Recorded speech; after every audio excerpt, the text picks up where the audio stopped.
चलते हैं question number 12 की तरफ, जिसमें हम लोग फ्रीक्वेंसी के एस्टिमेट को फाइंड करेंगे। Estimate the frequencies at which a test tube 15 centimetre long resonates when you blow across its lips.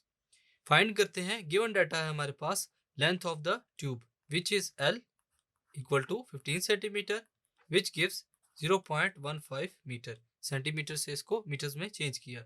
Speed V हमारे पास क्या है, 340 मीटर पर सेकेंड।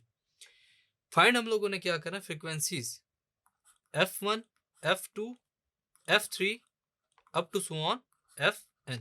इन तमाम फ्रीक्वेंसीज को हम लोगों ने फाइंड करना है। Here test tube acts as closed pipe and we know that frequency for closed pipe is frequency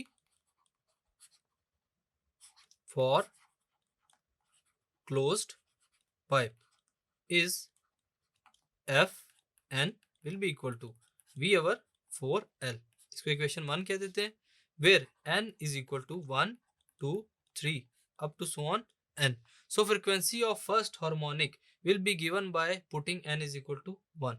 n is equal to 1 put करते हैं, F1 will be equal to V over 4L। Values को put करते हैं, F1 will be equal to 340 metre per second divided by 4 multiplied by 0.15 which gives 567 cycles per second।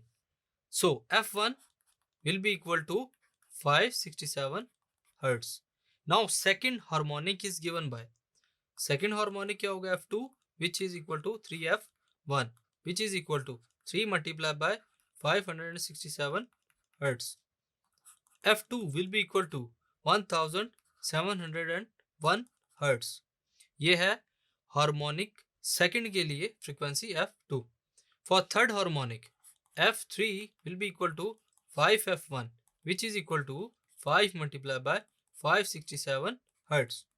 Multiply करेंगे तो F3 will be equal to 2835 hertz। ये है frequency for third harmonic.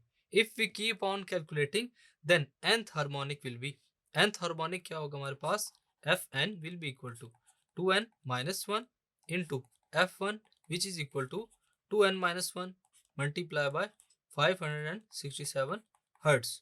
ये है हमारे पास फ्रीक्वेंसीज F1 से लेकर टुवर्ड्स Fn तक, जिससे हम लोग किसी भी फ्रीक्वेंसी को इजीली फाइंड कर सकते हैं for any harmonic. Thank you.